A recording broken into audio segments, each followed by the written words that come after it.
আল হাসান ওই ব্যাটও করে বলও করে, ঠিক না? এই সাকিব আল হাসানের নাম শুনে এই ছেলের কথা কও না কেন? সাকিব আল হাসানকে কি বলা হয়? Allrounder, allrounder. আর মোস্তাফিজ ওই অলরাউন্ডার না। তো এই জন্যে হাই স্কুলে যারা পড়ে তারা ইচ্ছা করলে আয়ে ভর্তি হওয়ার পারবে, কিন্তু আলেমে ভর্তি হওয়ার পারবে না। কিন্তু দাখিলে যারা পাশ করে ইচ্ছা করলে তারা আলেমেও ভর্তি হবে, আবার ইন্টারমিডিয়েটেও ভর্তি হওয়ার পারবে। দোরেখান কথা ঠিক কিনা? এই জন্য মাদ্রাসার বাচ্চারা হলো অলরাউন্ডার, আর হাই স্কুলের বাচ্চারা হলো খালি বোলার। ও বল করে পারবি না, ব্যাট করে পারবি, দুটিয়া পারবি না। আর এরা দুটাই পারবি। মন চাইলে দাখিলে পাশ করে আলেম ভর্তি হবে, আলহামদুলিল্লাহ। যদি মন চাই ইন্টারমিডিয়েট ভর্তি হবে, তাও পারবে। এই জন্য মাদ্রাসার ছাত্রকে আমি বলো অলরাউন্ডার। আপনার ছেলে মেয়েকে যদি পড়াবারই চান ভাইজান, কোরআনের শিক্ষা দেন, হাদিসের শিক্ষা দেন, এর সাথে সাথে পাশাপাশি দুনিয়াবী শিক্ষাও হবে। মাদ্রাসার কোনো আলেম, মাদ্রাসার কোনো টাইটেল পাস, মাদ্রাসার কোনো হুজুর আজ পর্যন্ত তাদের বাপ মাকে বৃদ্ধাশ্রমে রাখছে, এখনো পর্যন্ত তদন্ত করে পাওয়া যায়নি। যারাই বৃদ্ধাশ্রমে আছে এরা কিন্তু মূর্খের বাপ মা না, শিক্ষিত মানুষেরই বাপ মা, কিন্তু এরা হল জেনারেল শিক্ষিত। এই জন্যে এই মাদ্রাসার মহব্বত করবেন। ব্যক্তিগত কোনো কারণে মাদ্রাসার শত্রুতা করবেন না। মাদ্রাসার শত্রুতা ব্যক্তিগত কারণে করা যাবে না। মাদ্রাসাকে সবাই মহব্বত করা লাগবে। ধরেন ঠিক আপনাদের সন্তানগুলোকে মাদ্রাসায় দিবেন, অলরাউন্ডার হিসেবে তৈরি করবেন। আল্লাহ এই মাদ্রাসাকে কিয়ামত পর্যন্ত কবুল করুক। ধরে কোন আমিন। মহিলাদের মধ্যে আমার মেয়েরাই আছে, আদায় করবে। মায়েরা আপনারাও দান করবেন। আদায় শেষ হয়ে গেলে এখন সবাই একটু জিকির করে লা ইলাহা ইল্লাল্লাহ, লা ইলাহা ইল্লাল্লাহ, জোরে লা ইলাহা, লা ইলাহা ইল্লাল্লাহু মুহাম্মাদুর রাসূলুল্লাহ সাল্লাল্লাহু আলাইহি ওয়াসাল্লাম। এইদিকে তাকান, খেয়াল করেন ভাইজান। হযরত আলী হোসেনকে ডাক দিলেন, আয় আয়। হোসেন যখন বাবার কাছে গেছে, সঙ্গে সঙ্গে হযরত আলী আল্লাহর কোরআন শরীফ বলতেছেন ধর। হযরত আলী যে কোরআনই পড়তেছেন, তখন হয়তো এরকম বাইন্ডিং কোরআন ছিল না, যেটাই ছিল ধর। যেই বলেছে হোসেনকে ধর, সঙ্গে সঙ্গে হোসেন বলতেছে দেন। সুবহানাল্লাহ করবেন না? আচ্ছা, আপনার নাতিকে, আপনার ছেলেকে আপনি যদি বলেন কোরআন শরীফ ধর, আপনার ছেলের সঙ্গে ধরবে? একবার পরীক্ষা করে দেখবেন তো, ধরে কি ধরে না। ছেলে আপনার আসতেছে, বাবা আসো তো, শোনো ময়না আসো, ধরো কোরআন শরীফটা ধরো তো, কোরআন শরীফটা রেখে আসো। ওই তখন বলবে আব্বা আপনি আনছেন, আপনি পারেন না। তার মানে ওর শরীর ঠিক নেই। যেরকম কি ঠিক নাই? কথা কন না কেন রে বাবা, কথা কন না কেন? কোরআন শরীফ ধরবার গেলে লা ইয়ামাসসুহু ইল্লাল মুতাহহারুন, ততক্ষণ পর্যন্ত কোরআন স্পর্শ করতে পারবা না যতক্ষণ তুমি পবিত্র না হবা। তাহলে আলী কিন্তু হোসেনকে বলতেছে ধর, সঙ্গে সঙ্গে হোসেন বলতেছে দেন। 4 বছরের একটা বাচ্চাকে বলতেছে ধর, সঙ্গে সঙ্গে বলে দেন। হযরত আলী এত ছোট বাচ্চাকে কোরআন শরীফ কেন দিবার চাইলেন, আর হোসেন কেন বলতেছে দেন? এর মধ্যে কারণ আছে না নাই? একদিন জোহরের নামাজের, আল্লাহ নবী ইমামতিতে নামাজ শুরু হয়ে গেল। জোহর নামাজের প্রথম রাকাতে প্রত্যেকটা সাহাবী 3 বার সুবহানাল্লাহিল আলা বলেছে, কিন্তু দ্বিতীয় সেজদায় 3 বারের জায়গায় 100 বার সুবহানাল্লাহিল আলা বলে, কিন্তু নবী সেজদা থেকে মাথা তোলেন না। এটা প্রথম রাকাতে। দ্বিতীয় রাকাতে ঠিক আছে, তৃতীয় রাকাত ঠিক, চতুর্থ রাকাত ঠিক। নামাজ শেষ হলে কোন সাহাবীতে সাহস পায় না। ওমর ফারুক বললেন, ইয়া রাসূলুল্লাহ, জোহরের নামাজের প্রথম সেজদায় 3 বার সুবহানাল্লাহ আলা বলার পরে আপনি সেজদা থেকে মাথা তুললেন, কিন্তু দ্বিতীয় সেজদা এত লম্বা করলেন, আমি উমর পর্যন্ত একসময় বিরক্ত হয়ে মনে করছি রাসূল মনে হয় অসুস্থ হয়ে গেছে। মিন শারিল ওয়াসওয়াসিল খান্নাস, আমার নফস আমাকে বলতেছে মাথা তুলে দেখতো নবীর খবর কি। কিন্তু আমি ইক্তেদাইতু বিহাযাল ইমামদের বলছি আপনাকে অনুসরণ করা লাগবে, এই বিধায়ে আমি মাথা তুলিনি হুজুর। কিন্তু এত লম্বা সেজদা কেন? আল্লাহ রাসূল বললেন, ওমর তোমরা সবাই যখন সেজদা দিচ্ছ, আমিও তো সেজদার মধ্যে আছি, ওই সময় এই হোসাইন কুত থেকে এই কাতারের ফাঁক ফুঁক দিয়ে জাগা মতো এসে চড়িছে। তার মানে কি কোনো সাহাবীর পিঠত চড়েনি, চড়ছে নানার পিঠত। মানে কি সবার ফাঁক ফুঁক দিয়ে আস্তে আস্তে এসে নানার পিঠে চড়ে বসে আছে। নবী আছে নামাজের সেজদায়, এটা কিন্তু প্রথম রাকাতে। দ্বিতীয় সেজদায় যাওয়ার সাথে সাথে হোসেন এই কামটা করছে। 100 বার সুবহানাল্লাহ আলা বলা পর্যন্ত যে লম্বা হয়, অত বড় সেজদা নবী দিয়ে আছে। নবী বলেন, সাহাবীরা রে, হোসাইন যখন আমার পিঠে চড়েছে, এমন সময় আমি ওকে পিঠ থেকে নামাবার চাই, পিঠ থেকে নামাবার চাই। কিন্তু নামাজের মালিক আল্লাহ বলে, হাবিব, যতক্ষণ পবিত্র আপনার পিঠের উপরে চড়ে বসে থাকবে, ততক্ষণ পর্যন্ত আপনি এই পবিত্রকে পিঠ থেকে নামাতে পারবেন না। আল্লাহ বলতেছেন পবিত্র, যখন সুবহানাল্লাহ। তার মানে বোঝা গেল, বাবা হযরত আলী, মা ফাতেমা এমন ভাবে সন্তান জন্ম দিয়ে তাদেরকে লালন পালন করতেছে, তাদের অপবিত্র হওয়ার কোনো সুযোগ নাই। সুবহানাল্লাহ কর না কেন, সুবহানাল্লাহ কর না কেন?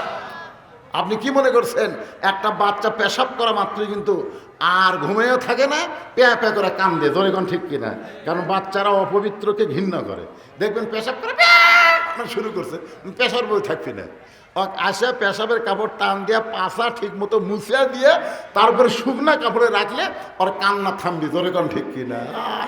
ছোটবেলায় পেশাব করে আপনি পেশাব থাকেননি, কে কে করে কান্দে মাও ডাক দিয়েছেন, আর এখন যে পেশাব নিয়ে ঘুরতেছেন সারাদিন, এমন একটা টাইট ফুল প্যান্ট পড়ছে, খাড়া হয়ে পেশাব করছে, পেশাব করেন খাড়া হয়ে কুত্তার মতন।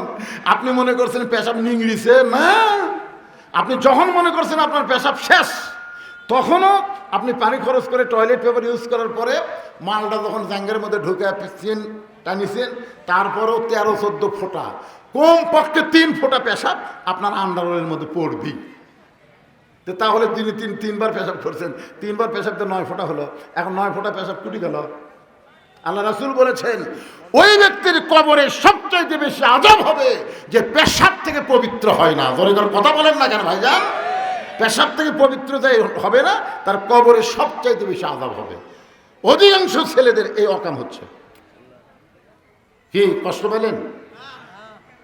হোসেনের হাতে আল্লাহর কোরআন দিয়ে হযরত আলী ফাতেমার ঘরের মধ্যে ঢুকতেছেন। মেয়ে যদি বড় হয়, বাবা ঢুকতে গেলে অনুমতি লাগবে, আবার ছেলে যদি মায়ের ঘরে ঢুকতে চায়, বড় হলে মায়ের অনুমতি লাগবে। তো স্বামী যদি বইয়ের ঘরে ঢোকে, তাহলে কোনো অনুমতি জোরে কন লাগবে? যে অবস্থায় থাক, কারণ আল্লাহ বলেছেন, হুন্না লিবাসুল লাকুম ওয়া আনতুম লিবাসুল লাহুন্না। স্বামী হলো বিবির পোশাক, বিবি হলো স্বামীর পোশাক। যে অবস্থায় থাকো না কেন, বউ স্বামীর কাছে যাইতে পারবে, স্বামী বিবির ঘরে ঢুকতে পারবে। একথা কার? আরো জোরে বলেন। হযরত আলী যেই মাত্র দরজা খুলেছে, দরজা খোলার সঙ্গে সঙ্গে তাকায় দেখতে পায় ফাতেমা অন্দর মহলের মধ্যে বসা নাই, ডান হাতে আল্লাহর কোরআন তেলাওয়াত করতেছে, আর বাম হাতে জাঁতা ঘুরাইতেছে। সুবহানাল্লাহ। ডান হাতে কি করে? ডান হাতের মধ্যে কোরআনের আয়াত নিয়ে ফাতেমা কোরআন তেলাওয়াত করতেছে, আর বাম হাতে জাঁতা ঘুরাইতেছে, পাথরের জাঁতা।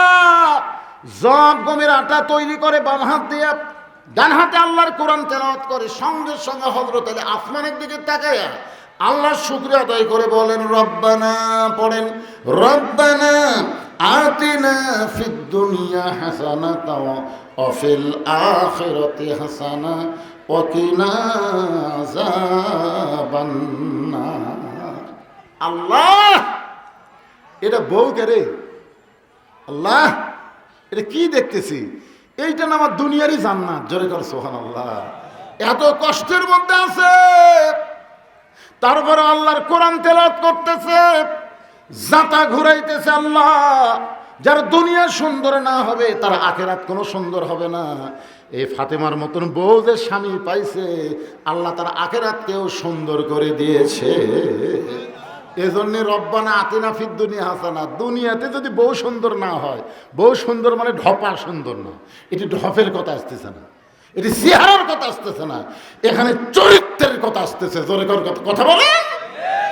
আপনার বউ যদি দুনিয়াতে ভালো না হয়, মরে গেলে আপনি ভালো জায়গা পাবেন না, পাবেন না। দুনিয়াতে আপনার বউ মার্কেট মারে, আপনার বউ ঝগড়া করে, আপনারও জোরে কথা বলে।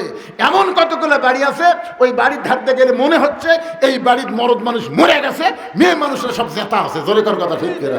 প্রত্যেকটা বাড়ির ধারতে যায় দেখবেন, বাড়ির মরদ মানুষ আছে কিনা বোঝা যায় না, খালি মেয়ে মানুষের গলা রে, হায় হায় রে, কি মরদ মনে করতেছেন আপনার বউ ঝগড়াতে এক নম্বর, যখন ঝগড়া লাগে তখন বউ কয়ে যা মাজাত বান্ধে যা লাখ, স্বামী বসে থাকে সিগারেট বউ লাগে দেয়, বউ যা পারে বুঝছেন, এই চুল টুল খুলে লাগা যায়।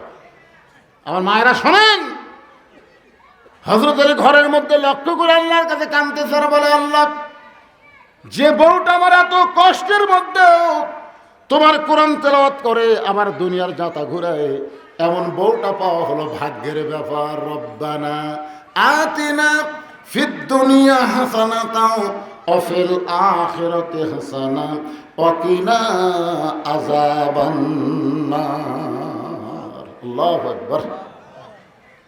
সঙ্গে সঙ্গে ফাতেমা যাতা ঘুরান বন্ধ, কোরআন তেলাওয়াত বন্ধ। কারণ স্বামী দরজাত আসলে আর যাতা ঘুরান কোরআন তেলাওয়াত চলবে? আপনাদের কি মনে হয়?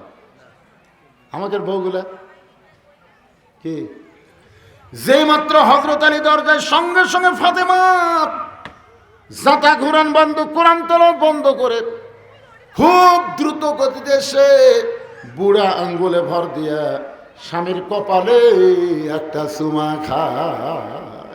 সুবহানাল্লাহ। আলী বলতেছে, ফাতেমা তুমি কোরআন তেলাওয়াত করলাম, তুমি যাতা ঘুরানো বাদ দিলে, আমার কপালে চুমা দিলা, কারণ কি? ফাতেমা বলে, স্বামী গো, স্বামী যখন বিবির কাছে আসবে তখন বিবির সমস্ত কাজ কাম আল্লাহ হারাম করে দিছে, একটা মাত্র কাজই হলো স্বামীকে খুশি করা। সুবহানাল্লাহ। আপনাকে বলতে অসুবিধা হচ্ছে, এ আজকে আপনাকে বিরুদ্ধে যাচ্ছে। তাহলে স্বামী যখন বইয়ের ঘরত আসবে, বইয়ের সমস্ত কাজ কাম হারাম, একটা মাত্র কাজ, সেই কাজ হলো স্বামীকে খুশি করা। ধরে কোন কি করা? তা আমি আপনার কপালে চুমা দিয়ে আপনাকে আমি খুশি করে দিলাম।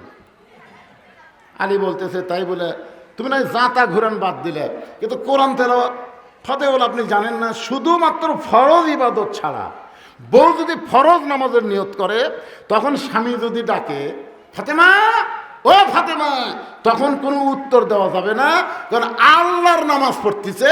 এখন স্বামী ডাকলে উত্তর দেওয়া যাবে না। কিন্তু বউ যদি সুন্নত নামাজ পড়ে, নফল নামাজ পড়ে, কোরআন তেলাওয়াত করে, তখন স্বামী ডাকার সাথে সাথে সব ইবাদত বাদ দিয়ে একমাত্র ইবাদত হলো স্বামীর কথার জবাব দেওয়া। জোরে কারণ সুবহানাল্লাহ। কারণ রাসূল বলেছেন, আল্লাহকে সেজদা করার পরে কাউকে যদি সেজদা দেওয়ার হুকুম থাকতো ফাতেমা, তাহলে তোমাকে আমি বলতাম আলীর পায়ে সেজদা করো। সেদিন থেকে বোঝা গেল আল্লাহ ছাড়া অন্য কাউকে সেজদা করা যাবে না। কিন্তু মেয়ে মানুষের কাছে আল্লাহর পরে সবচাইতে দামি ওই মহান মানুষটি হলো তার স্বামী। আর আমরা যদি ডাকি, রহিমা, রেবেকা, কথা কয় না, ময়নাটিয়া, কথা কয় না, ও রহিমা, কি আমার কাম নাই, এত ডাকেন কি? আমার কাম নাই। আপনারা বলেন তো, কে ডাকতেছে? তা তুই কেমনে বলতেছিস আমার কাম নাই? তোর একটাই কাম হলো স্বামীর ডাকে সাড়া দেওয়া। দেখছেন, খালি ফরজ ইবাদত ছাড়া অন্য কোনো ইবাদতের মধ্যেও থাকলে নফল ওজা করতেছে, স্বামী যদি বলে শীতের দিন গো, রাতের বেলা সাহস পাই না, দিনে একটু খেলবার চাই, বউ কয় আমি ওজা আছি, আল্লাহ কয় ওজা বাদ দে, ওজা বাদ দে, তোর ওজা করে এক পয়সা দিয়ে গুনি নেয়, তুই স্বামী খুশি কর যা। সুবহানাল্লাহ কর না কেন ভাইরা? এই শালি মেয়েরা জানে না দেখে এই খালি রোজা রাখে, এ করে সে করে। আরে পাগলি, স্বামীর গুরুত্ব বোঝো। আবার স্বামীদেরও ওয়াজ আসতেছে, বইয়ের গুরুত্ব কি সেটাও বলবো। আর আবার রাগ করে, খালি হুজুর এমন ওয়াজ করে, খালি স্বামীর পক্ষে ওয়াজ করে, বইদের পক্ষে করে না। আমার মায়ের একটু মনোযোগ দিয়ে শোনেন। ফাতেমা বলে, স্বামী গো, আপনি তো কোরআন তেলাওয়াত করতেছিলেন, এই কোরআন তেলাওয়াত বাদ দিয়ে আপনি আমার ঘরের মধ্যে ঢোকার কারণ কি? আপনি তো কোরআন তেলাওয়াত করতেছিলেন, কোরআন তেলাওয়াত করতে করতে কি আমার কথা মনে হয়েছে নাকি? আলী মুসকে মুসকে হাসে দিয়ে ফাতেমার কপালে একটা চুমা দেওয়ালো, ফাতেমা আসলে তোমার কথা মনে হয়নি। তো তাহলে আপনি তো ওয়াজাতে ঢুকবেন না। আপনি এমন একজন মহান মানব, আল্লাহ নবী যখন মদিনার প্রেসিডেন্ট ছিলেন, তখন হযরত আলী হচ্ছেন শিক্ষামন্ত্রী। ধরে কোন সুবহানাল্লাহ। তার মানে কি, আপনি এমন একজন মহান মানব, আপনি তো ওয়াজাতা বইয়ের ঘরে ঢুকবেন না। আপনার ঢোকার পেছনে তাহলে কারণ আছে। বলে, কারণ হলো তোমার হোসাইন, তোমার হোসাইন। যেই বলছে কারণ হলো তোমার হোসাইন, সঙ্গে সঙ্গে ফাতেমা থর থর করে কাঁদতেছে। থরথর করে কাঁপার কারণ হলো আল্লাহর নবী বলেছেন, ফাতেমা, হাসান হলো অবিকল, আমি নবীর মতো। সুবহানাল্লাহ। আল্লাহ রাসূল কিন্তু মাঝে মধ্যে ফাতেমাকে বলতো, ফাতেমা, হাসান হলো অবিকল, আমি নবীর মতো। আর হোসেন একটু জেদি, এই জেদি হওয়ার কারণে আমি রাসূল হাসানের চাইতে হোসেনকে একটু বেশি ভালোবাসি। মা, তুমি তোমার হোসেনকে একটু খেয়াল করবা, তোমার হোসেন কিন্তু খুব জেদি। এই জেদের কারণে এক সময় হোসাইন নানা ধর্ম ইসলামকে রক্ষা করার জন্য ইয়েজিদের সৈন্যের হাতে জীবন দিতে অকাতরে দুনিয়া থেকে বিদায় নিয়েছে। জোরে কোন ঠিক কিনা? যেরকম সর্বপ্রথম জেদ করেছে বাংলাদেশের 24 সালে আবু সাইদ, এটা একটা জেদ লয়। মার মার, ছোটবেলা আমরা মায়ের সাথে জেদ করতাম, মারো মারো, মা বলতে, মা তো খুব দয়া, যা মারবো না, যা মারবো না। যে ছেলে যত বেশি জেদ করছে, বাপ মা তাকে তত বেশি আদর করছে। ধরে কোন থেকে না, মাটির পড়ে যায়। আমি ছোটবেলা গড়াচ্ছিলাম, আমার এখনো মনে আছে, টাকা দিবেন না, একের গড়াগড়ি শুরু করে দিছি, তো 1-2 টাকা দেওয়া রে, যে জেদ করতেছে। তা আবু সাইদ কিন্তু জেদ করছে মায়ের কাছে, বাপের কাছে করেনি, করেছে ফ্যাসিস্ট সরকারের কাছে। ধরে কথা মারো, তার মানে কি বোঝা গেল, ওরকে ভিতরে দয়া আছে, আর মারাই দিল। কিন্তু এই যে জেদ করার কারণে জীবন দিল, এই জীবনের বিনিময়ে এই জগদ্দল পাথরের মতন 41 সাল আগে নামাইকে ওদের আল্লাহ তাআলা একেবারে ন্যাংটা করে নামায়া দিল। কি জেদের দাম আছে না নাই? আল্লাহ রাসূল বলেছেন, হোসেন একটু জেদি।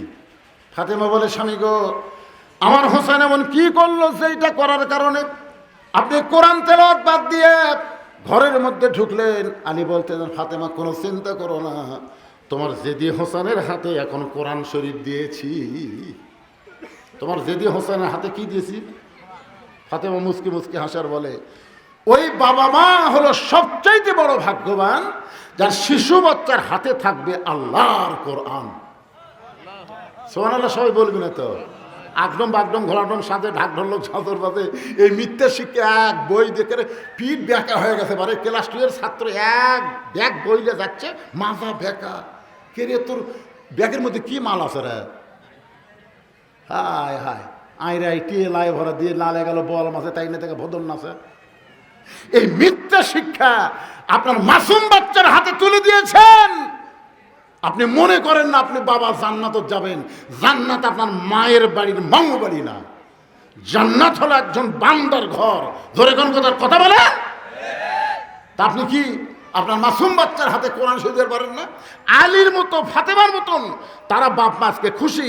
ওই বাবা মা হলো সবচাইতে বড় ভাগ্যবান, যার মাসুম বাচ্চার হাতে থাকবে আল্লাহর কোরআন। যেই কোরআন স্পর্শ করতে গেলে পবিত্রতাকে শিখা লাগবে। ধরে কোন কথা ঠিক না? তা আপনি ছোটবেলা আপনার বাচ্চাকে তো পবিত্র শিখাবেন। পবিত্রতা যদি ছোটবেলা শিখে, ও জীবনে দাঁড়ায়া পেশাব করবি না। ধরে কোন কথা বলেন না কেন ভাইরে? করবে? হ্যাঁ।